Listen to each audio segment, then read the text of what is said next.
వసంత చెప్పాను, గారు వినపడిందమ్మా? అయ్యో! లేదు వినపడలేదు. రికార్డ్ ఇది మైక్ తీయడం మర్చిపోయాను. ఓకే. శ్రీ గురుభ్యో నమః. ఈరోజు జూన్ 12వ తారీఖు 2026 సంవత్సరం. ఈరోజు సత్సంగంలో శ్రీ శ్రీ శ్రీ మలయాళ స్వామి వారు రచించిన ఈశ్వర కృప అనే పుస్తకం నుంచి చదువుతూ వివరిస్తారు మనకి లక్ష్మి గారు. నిన్న 135 అన్నాను కదా.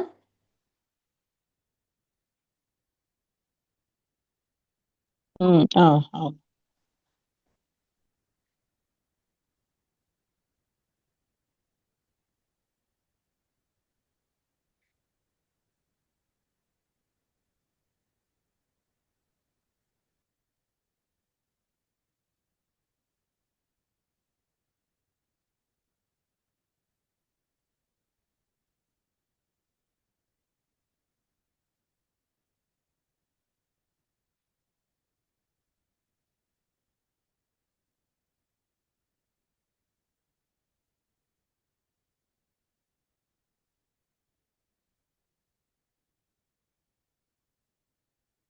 అంటే అర్జునుడికి కృష్ణుడు చెప్తున్నాడు ఏంటంటే, physical body hunting which Arjuna was mistakenly డిమోరలైజ్డ్.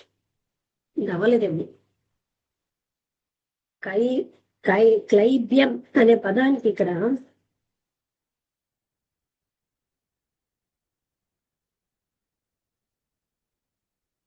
ఎవరైతే తన కర్తవ్యాలని నిర్వహించరో,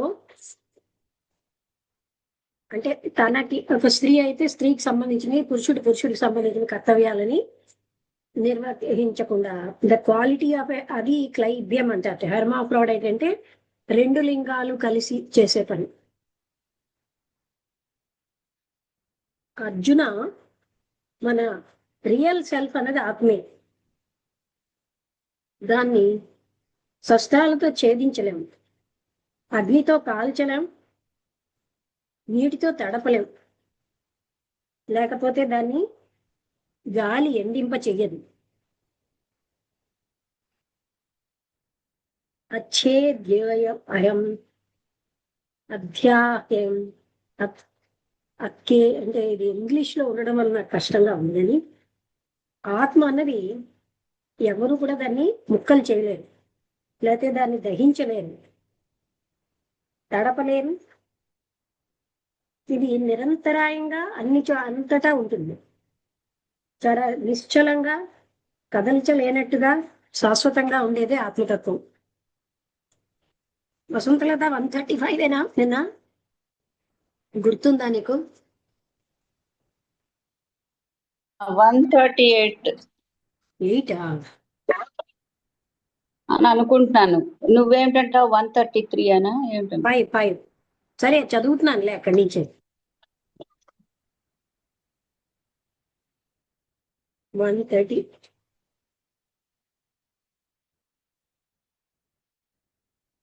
అదే మన ఆత్మే మన యొక్క విశ్వాత్మ అయి ఉంది. అది వినాశనం లేనిది. ఇది మనం అవగాహన చేసుకోవాలి. ఏమిటంటే, అంటే రిపిటీషన్స్ వల్ల దీన్ని అవగాహన, అంటే కేవలం ఆత్మ ఇది అనడం వల్ల మనం అవగాహన చేసుకోలేము. ఏమిటి విన్నామో దాన్ని మనం ఆలోచించాలి మళ్ళీ మళ్ళీ, తర్వాత దాని మీద నిధిధ్యాసనం చేయాలి. అర్జునుడు తప్పుడు ఇంప్రెషన్ లో ఉన్నాడు. ఏంటంటే, తన శరీరం అన్నది తన యొక్క ఫిజికల్ సెల్ఫే తాను అనుకుంటున్నాడు. ఇలాంటి ఐడియాస్ కరెక్ట్ చేయడానికి మతం, ఫిలాసఫీ యొక్క పాత్ర ఉంది. ఈ శాశ్వతమైనటువంటి ఈ ఫిలాసఫీ మృత్యులేని ఆత్మతత్వాన్ని మనకి, అంటే మృత్యు లేనటువంటి ఆ సత్యాన్ని మనకి తెలియజేస్తుంది. అందువల్ల అనంతమైన ఆనందం కూడా పొందుతున్నాం. ఈ విధంగా ఇది ఇంగ్లీష్ లో ఉండడం వల్ల సంస్కృతం కష్టంగా ఉంది చదవడం. Important to the. ఈ విధంగా అర్జున, నీకు ఇదంతా నేను చెప్పాను నా వల్ల ఈ ఇసోట్రిక్ నాలెడ్జ్ అంటే ఈ రకమైన గుప్త జ్ఞానాన్ని, అది మన మిస్టిక్ విజ్డమ్ లో ఇది ఒక భాగం. ఈ జ్ఞానం కోసం నువ్వు ఆలోచించు, మనసులో ఇది నిరంతరంగా ఉంచుకుంటూ నీకెలా అనిపిస్తే అలాగ నువ్వు స్వేచ్ఛ నీకుంది పని నీ ఇష్టమైనట్టుగా చేయడానికి అని చెప్పారు. సరే అర్జున, నేనేమనుకుంటున్నానంటే, ఐ హోప్ నువ్వు ఇదంతా విన్నావు కదా. నా పదాల మీద నీ దృష్టి నుంచి నేనేమనుకుంటున్నానంటే, నీ భ్రాంతి, నువ్వు దేంతో అయితే బాధపడుతున్నావో అజ్ఞానం వల్ల వచ్చిన భ్రాంతి, ఇది తొలగిపోయింది అనుకుంటున్నాను. అప్పుడు అర్జునుడు అన్నాడు, నా భ్రాంతి అన్నది పటాపంచలైపోయింది. నేను నా యొక్క స్థితిని మళ్ళీ పొందాను. నీకు ధన్యవాదాలు. నీ యొక్క జ్ఞానం అయినటువంటి సలహాలతో అన్ని సందేహాలు నాకు పోయాయి. నువ్వేం చెప్తే అది నేను చేయడానికి రెడీ అన్నాడు.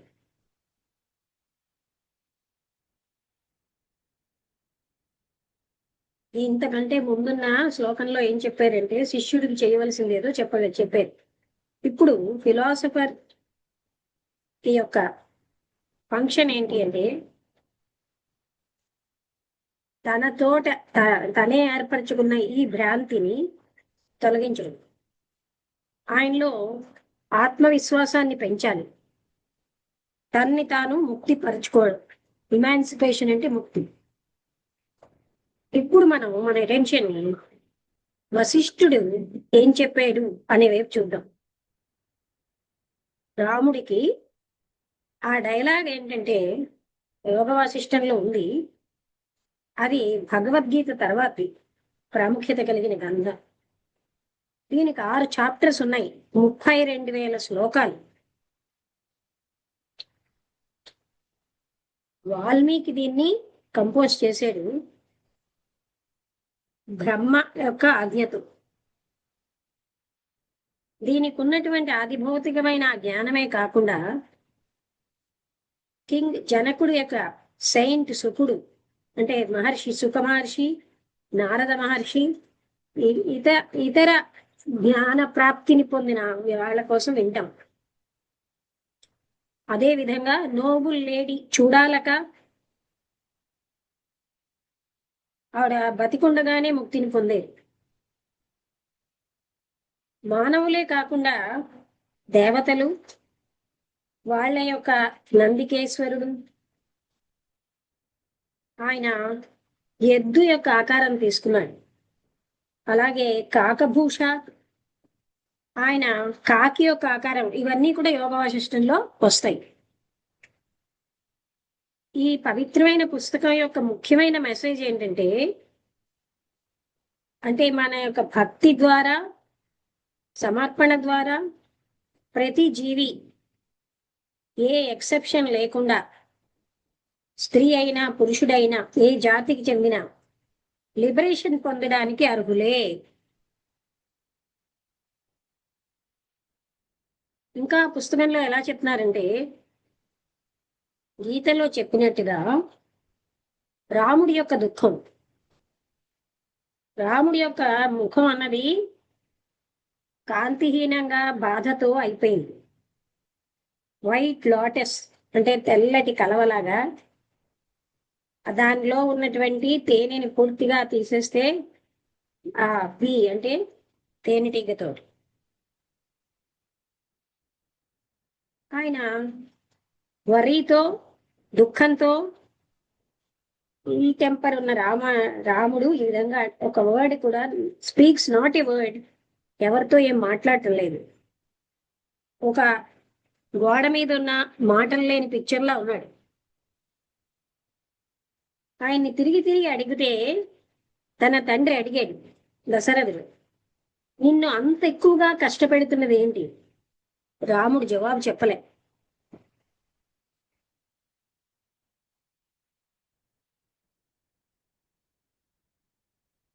దశరథ అప్పుడు సేజ్ వశిష్ఠ వైపు తిరిగి,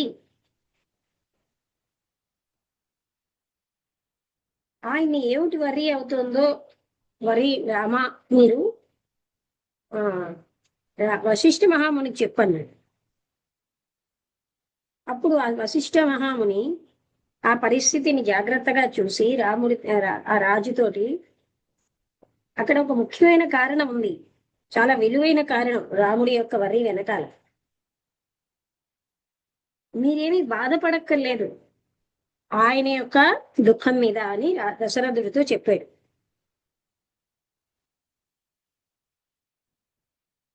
మనం కూడా ఇది సహజమే, మనము దుఃఖంతోనే ఉండాలి, ఈ శరీరం యొక్క బడ్డెని భరిస్తున్నాం, అది ఆ దుఃఖంతో ఆయన రాముడు అలాగా సన్నంగా అయిపోయాడు.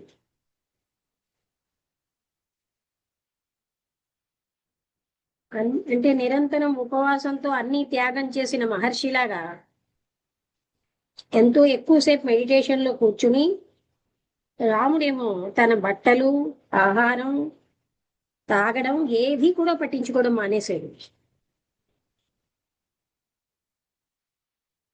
ఒంటరిగా కూర్చుని ఒక ప్రత్యేకమైన ప్లేస్ లో దూరంగా ఆయన చాలా లోతైన ఆలోచనలు మునిగిపోయి నవ్వడు, ఏడవడు, పాటలు పాడడు. ఇంతకు ముందు తన కంపెనీలో చేసినట్టుగా ఆయన అలా ఉన్నాడు. ఆయన ఆ విధంగా లోటస్ పోస్చర్ లో కూర్చున్నట్ట ఆయన మనస్సు అంతా ఏ ఆలోచన లేకుండా ఉంది.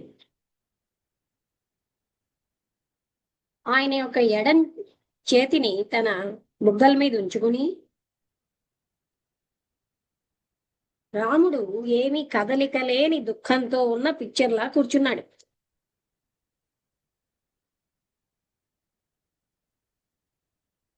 ఆటం సీజన్ లో ఉన్న ట్రీ లాగా రాముడు నీరసం అయిపోతున్నాడు, రోజు రోజుకి వీక్ అయిపోతున్నాడు, పేల్గా అయిపోతున్నాడు, ప్రపంచాన్ని పట్టించుకోవడం మానేస్తున్నాడు. అద్దంలో ప్రతిబింబంలాగా లక్ష్మణుడు, శత్రుఘ్నుడు రాముణ్ణి ప్రేమించుతున్న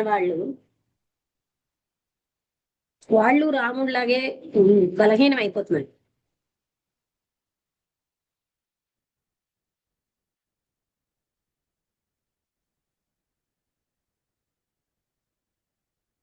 రాముడు తనకు ఉన్నటువంటి స్నేహితులతో చెప్తున్నాడు, దగ్గరున్న వాళ్ళతో, ఈ అశాశ్వతమైనటువంటి ఈ ప్రాపంచిక సుఖాల ఆనందాలలో మీరేమి కూడా ఉత్సాహం చూపెట్టకండి.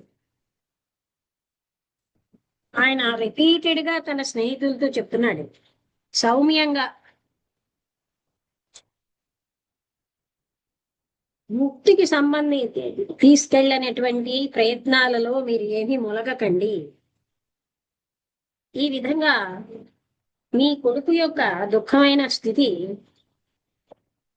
అన్ని రకాల దిశల్లోకి వ్యాపించింది.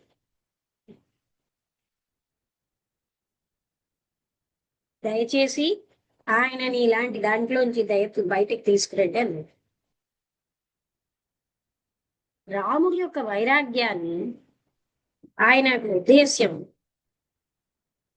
ఆయన కర్తవ్యాలతో ఏమీ కూడా సంబంధం లేకుండా ఒక రాకుమారుడుగా లిబరేషన్ కావాలని, లిబరేషన్ కోసం ఆయన రైట్ వేలో ఉన్నాడు. రాముడు, అర్జునుడు అదే ఫిలాసఫీని రాంగ్ మూమెంట్ లో వాళ్ళ జీవితంలో ప్రదర్శించేది. వాళ్ళు క్షత్రియులు, వాళ్ళకి అధర్మం పట్ల యుద్ధం చేసే బాధ్యత ఉంది,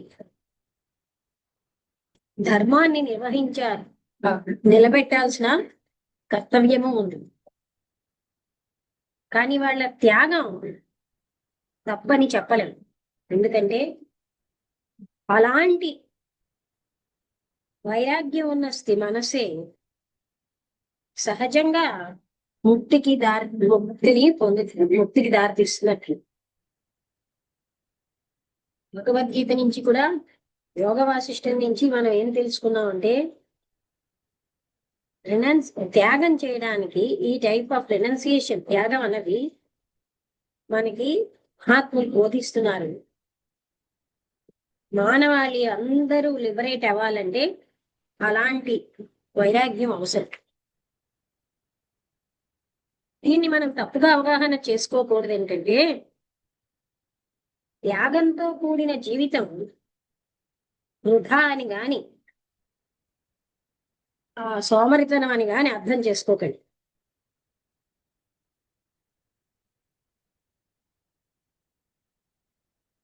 అయితే ఇక్కడ ఎక్కడ, ఏ విధంగా, ఎప్పుడు ఈ గోల్ ని మనం వెంట వెళ్ళాలి అన్నది ఇక్కడ ముఖ్యమైన విషయం.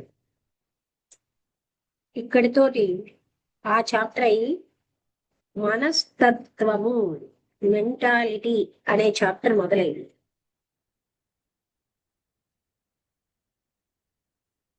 మనిషి తెలుసుకోవాల్సిన అన్ని విషయాలలో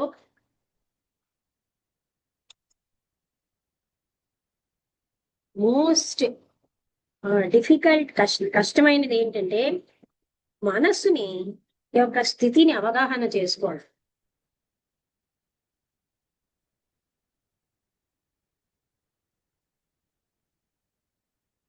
అన్నిటినీ అవగాహన చేసుకునేది మనసే. అండర్స్టాండ్ చేసుకునే ఈ మనస్సును అవగాహన చేసుకోవడం అన్నదే సమస్య.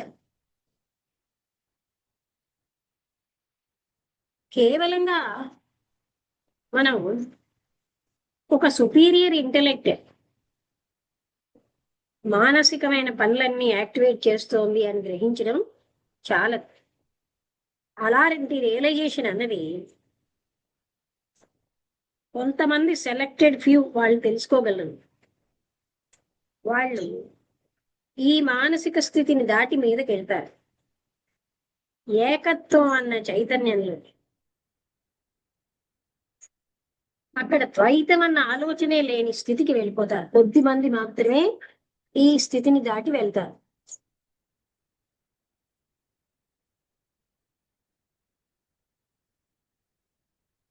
పాలిటిక్స్ లో రెండు పార్టీల సిస్టంలో ఇదే ఫైనల్ మిస్టరీ అన్నమాట.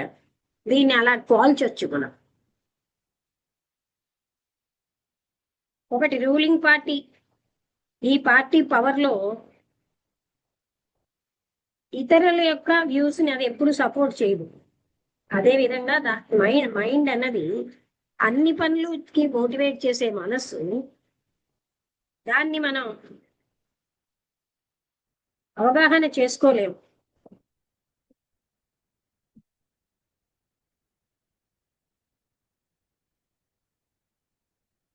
మన ఈ ఇన్స్ట్రక్షన్ ఇక్కడ ఏం చెప్పారంటే మానసిక ప్లేన్ దాటి వెళ్ళాలి. ఆ సూపర్ మెంటల్ లెవెల్కి వెళ్ళాలంటే మనిషి తన మానసిక యాక్టివిటీస్ ని సంపూర్ణంగా వదిలేయాలి. ఇలాంటి మనస్సుని స్థిరం చేసుకోవడం అన్నది ఆ వాసనలన్నిటినీను ఇది జ్ఞాపకం పెట్టుకోవాలి. మనం ఏవేవైతే పోగు చేసామో మిలియన్ల జన్మల నుంచి వాటన్నిటిని తొలగించుకోవాలి. వీటిని మనం సంస్కారాస్ అన్న పేరుతో పిలుస్తాం. వాటి యొక్క ప్రాక్టికల్ యాక్షన్స్ అన్నవి మనిషిని సంసారంలో బంధిస్తున్నాయి. ఈ ప్రాక్టికల్ యాక్ట్స్ అన్నిటినీ జయించితే మానసికమైన మోటివేషన్స్ ని అప్పుడే వ్యక్తి తన యొక్క సహజమైన స్థితిని తన అవగాహన చేసుకుంటాడు. దాన్నే మనం ఆత్మ సాక్షాత్కారం అంటాం, లేకపోతే భగవంతుణ్ణి తెలుసుకోవడం, లేకపోతే ముక్తి, ఇలాంటి పదాలతో వాడుతున్నాం.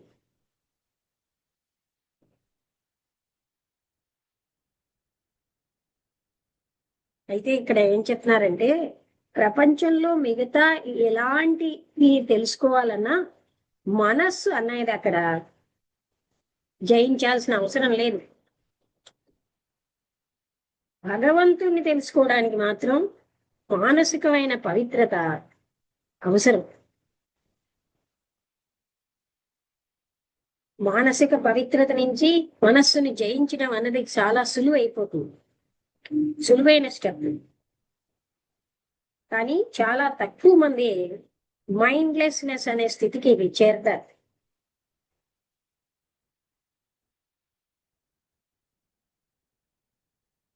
వాళ్ళ యొక్క అదృష్టం వల్ల ఆ స్థితిని, మెంటల్ ఆ స్థితిని గుడ్ లక్ ద్వారా కూడా చేరగలుగుతూ ఉంటారు. అయితే స్క్రిప్చర్స్ ఏవి చదవాలి అనేవి కంపల్షన్ లేదు. అంటే ఏంటి, ఉపనిషత్తులు ఇవన్నీ మనం చదవాలని ఏమీ లేదు. Any more than is it possible to compel one to reach the super mental state pure consciousness. అంటే అవి చదివితేనే అతను అలాంటి స్థితికి వెళ్తాడనేమి లేదు, అది అంతర్జ్ఞానంతో వెళ్తాడు.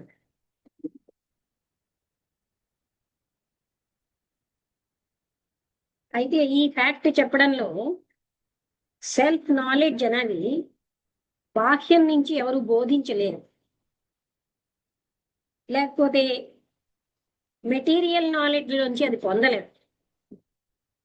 మనస్సుని పరిశుద్ధం చేసుకోవడం అనేది ఒక హ్యాపీ జీవితానికి చాలా ముఖ్యమైన విషయం. అలాంటి పవిత్రమైన మనస్సు అన్నది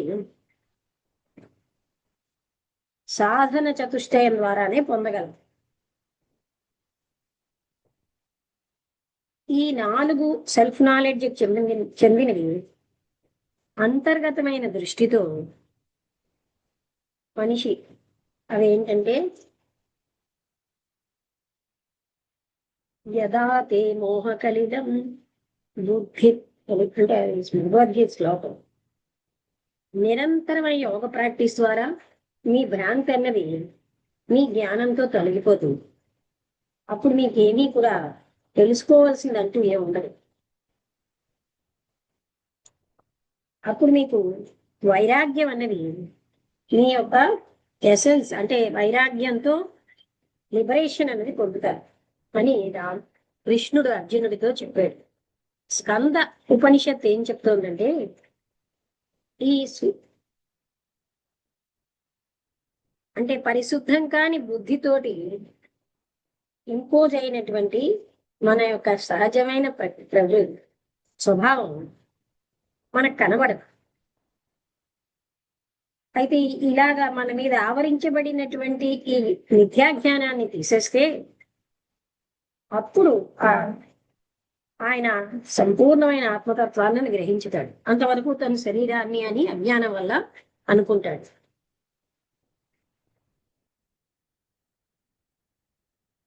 అయితే ఎందుకండి ఇంద్రియ నిగ్రహం ఎందుకు? ఇంద్రియాలు ప్రాపంచిక విషయాల్లో ఉంటే ఆయన సెల్ఫ్ రియలైజ్ చేయలేడా అని మైత్రేయి ఉపనిషత్ అంటే ఇలా చెప్తోంది.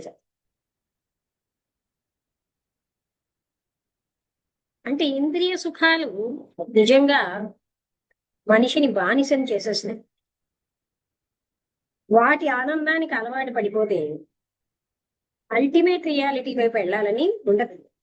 అందుకని కొన్ని రకాలైన పుస్తకాలు ఏం సలహా ఇస్తున్నాయంటే, తపస్సు ద్వారా ఈ ఇంద్రియాల యొక్క మనం రిఫైన్ చేసుకోవచ్చు. రిఫైన్డ్ ఇంటెలెక్ట్ అన్నది మనస్సు అప్పుడు స్థిరం అవుతుంది. ఆ విధంగా నిశ్చలమైన మనస్సుతో ఆ ఆత్మ సాక్షాత్కారం పొందగలదు. అప్పుడు ఏంటవుతుంది, మనకి ఈ సంసార సంబంధించిన వర్రీస్ అన్ని పోతాయి. మనం జాగ్రత్తగా పరిశీలిస్తే మనస్సు యొక్క పనులు అది 3 రకాలుగా పనిచేస్తుంది. సత్వం, రజస్సు, తమస్సు అని అలాగా పనిచేస్తుంది.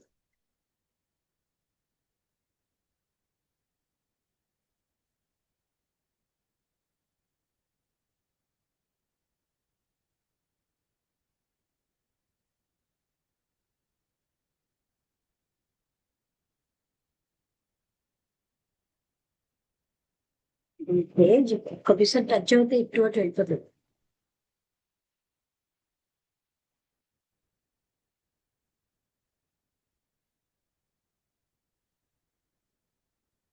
ప్రతి వ్యక్తి కూడా తన మానసిక స్వభావాన్ని బట్టి ఆలోచిస్తాడు. ప్రతి వ్యక్తి ఆడ అయినా మగ అయినా నేను చేసింది రైట్ అనుకుంటాడు. అయితే విశ్వజనీనంగా రైట్ ఏమిటి అనేది కొంతమంది ఈ గుణత్రయ అలాగ అతీతంగా వెళ్ళిన వాళ్ళకే అది తెలుస్తుంది. అందుకని సత్యాన్వేషకుడు ఆయన ఒక గురువుని సమీపిస్తే అల్టిమేట్ రియాలిటీ అన్నది ఆయన గైడ్ చేయగలడు ఆ శిష్యుని. ఇటువంటి ఈ మూడు రకాల గుణాలని ఈ బంధితుడైన వాడిని ఛాందోగ్య ఉపనిషత్తు ఏం చెప్తుందంటే, ఆచార్యవాన్ పురుష వేద. అర్జునుడు అంటే కృష్ణుడు అర్జునుడిని వీటితోటి ఏమీ కూడా ప్రభావితం కాకుండా నిశ్చలంగా ఉండు అని చెప్పేట కృష్ణుడు అర్జునుడితో. ఈ గుణాల యొక్క వికారాలకి చలించకుండా. అందుకని సత్యాన్వేషకుడు ఆ గుణాతీతుడుగా అవ్వాలి.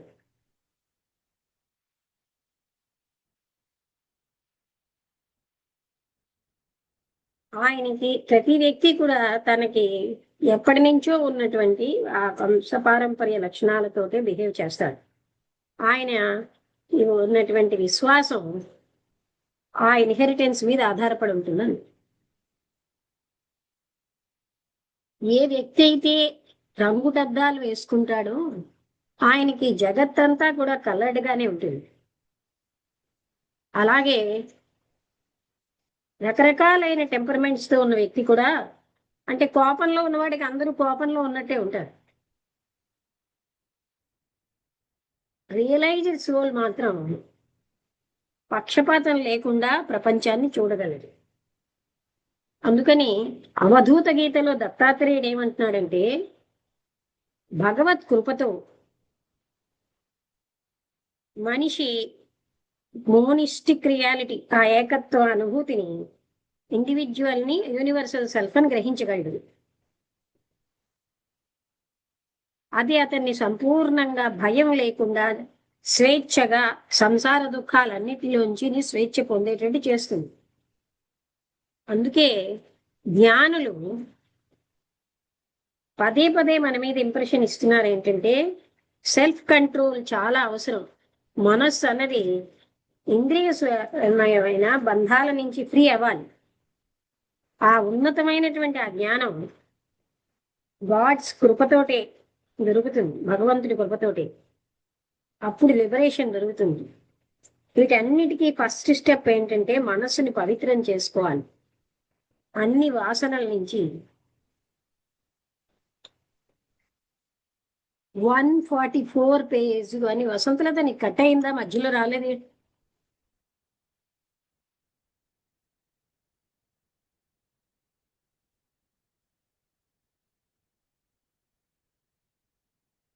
అయితే మీరు ఏ వ్యక్తిని కూడా రాత్రంతా టైట్ గా ఉండి టాయిలెట్ కి నెక్స్ట్ మార్నింగ్ వెళ్ళమని చెప్పలేదు. దురదృష్టవశాత్తు ఈనాడు మోడర్న్ ప్రీచర్స్ అందరూ కూడా, అంటే బోధించే వాళ్ళు, ముక్తి అన్నది మనుషులు సంసిద్ధం కాకుండా ఆ సుప్రీం గోల్ చెప్తున్నారు. అందుకనే మనకి ఇవాళ అవసరమైంది ఏంటంటే సెల్ఫ్ నాలెడ్జ్ అన్న దాన్ని ఎలివేట్ చేసుకోవాలి. దానికి తగిన పొజిషన్ అవసరం. మెంటల్ గా, భౌతికంగా పవిత్రంగా ఉండాలి. సెల్ఫ్ సాక్రిఫైస్ అన్నది ఆత్మత్యాగం చేయగలగాలి.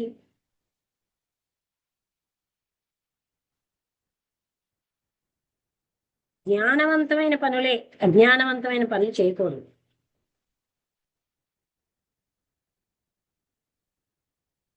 అలాంటి వాళ్ళు ఏమాత్రమైన రిలీజియస్ ట్రూత్ తెలిసిన వాళ్ళు అలా ప్రవర్తిస్తారు. సత్యాన్వేషకుడు సామాన్యమైన ఎడ్యుకేషన్ వాళ్ళకు ఉండకపోవచ్చు. ఇక్కడ ముఖ్యమైనది ఏంటంటే సెన్స్ ఆఫ్ కాన్సెక్రేట్, అంటే పవిత్రంగా అర్పించుకున్న భక్తి అవసరం. అంటే వాళ్ళు ఏమి బయటికి 1వ క్లాసు 10వ క్లాసు ఏం చదవక్కర్లే అని చెప్తున్నారు. ఇక్కడికి ఆపుతాను. అంటే ఇవాళ మనకి ఏమిటది ఈశ్వర కృప, ఇది మలయాళ స్వామి రాశారు. ఇందులో ఏం చెప్తున్నారు అంటే మనకి ఆత్మజ్ఞానానికి కావలసిన అర్హతలేంటి, ఎవరు బోధించడం వల్ల వచ్చేది కాదు. కానీ గురువు ఏం చేస్తాడంటే అటువైపు గైడ్ చేస్తాడు, కానీ ఆత్మజ్ఞానాన్ని మోక్షాన్ని ఇవ్వలేడు. ఎందుకంటే ఇంద్రియ సుఖాలతోటి టెంప్ట్ అయిపోయినటువంటి వ్యక్తులకి కరెక్ట్ గైడెన్స్ ఉండదేమో అని, ఆ కరెక్ట్ గైడెన్స్ కోసం అలాంటి వ్యక్తులు అవసరం అని చెప్తున్నాం. అయితే దానికి ఏమీ చదవక్కర్లేదు. ముఖ్యమైనది ఏంటంటే మనస్సు పవిత్రీకరణ చాలా ముఖ్యం. వైరాగ్యం పవిత్రమైన మనస్సు, అటువంటి వాళ్ళే లిబరేషన్, ఆత్మ సాక్షాత్కారాన్ని పొందగలరని ఇవాళ మనం చదివిన విషయం. వసంత గారు మీరేమైనా చెప్తారా?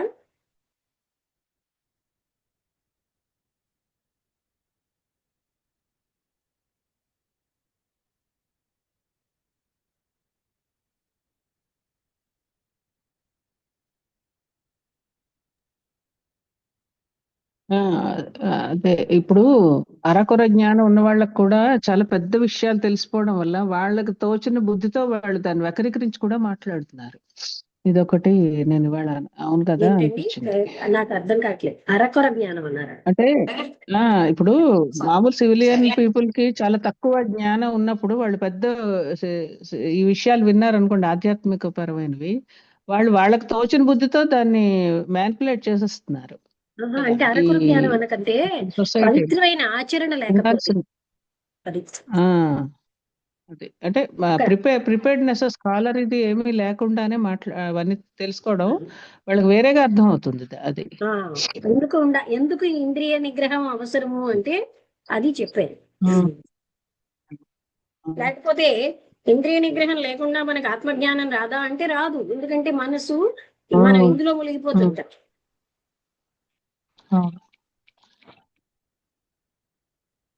ప్రిపేర్డ్నెస్ లేని మనసుతోటి సరిగ్గా రిసీవ్ అవ్వదు. అది రాంగ్ గా కూడా చెప్పడం అవుతుంది తర్వాత వాళ్ళకి. అది ఏమిటి అర్హతలు అవసరం?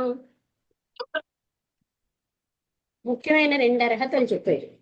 ఒకటి వైరాగ్యం, మనసు పవిత్రం చేసుకోవడం.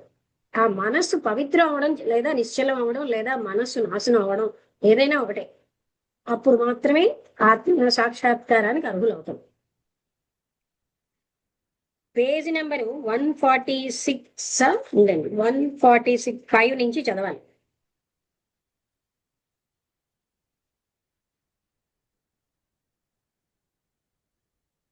ఓకే, క్లోజ్ చేస్తున్నాను. హనుమంతరావు గారు వినబడుతున్నాదా?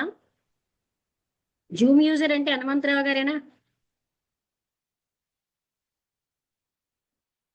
హనుమంతరావు గారు మీరేనా? హనుమంతరావు గారేనా? అవునండి. ఈ రోజు 9 o'clock క్లాస్కి వస్తారా? రాలేనండి, కొంచెం నీరసంగా ఉంది. సరే, అయితే బాగానే అయిపోయింది కదా ఆపరేషన్? అది ఆపరేషన్ అయింది కానీ కొంచెం ఇంకా నొప్పులు ఉన్నాయండి. ఓకే ఓకే, అయితే ఇవాళ శర్మ గారు ఒక్కరికే చెప్తాను. అలాగే. ఓకే అండి, మీరు రావడం బాగుందా? నచ్చిందా ఈ టాపిక్? చెప్తాను, బాగానే ఉందండి. ఇది మలయాళ స్వామి రాశారండి. మీకు ఇప్పుడు ఎన్ని గంటలు అయింది అమెరికాలో? 10:30 అయిందండి. ఇప్పుడే 10:30? రాత్రి 10:30 అయిందండి. మరి మన 9 గంటల క్లాస్ అయ్యేసరికల్లా 11:30? 11:30 స్టార్ట్ అవుద్ది, 12:15 మీకు కష్టమేనండి. అంటే ఇవాళ కూర్చోలేకపోతున్నాను. ఆహా, సరేనండి. అన్నట్టుగా జూలై లోపల మీరు రెన్యూ చేయించుకోవాలి మెంబర్షిప్. అది ఇక్కడ మనది KES కాదు, TS. ఓకే అండి, క్లోజ్ చేస్తున్నాను.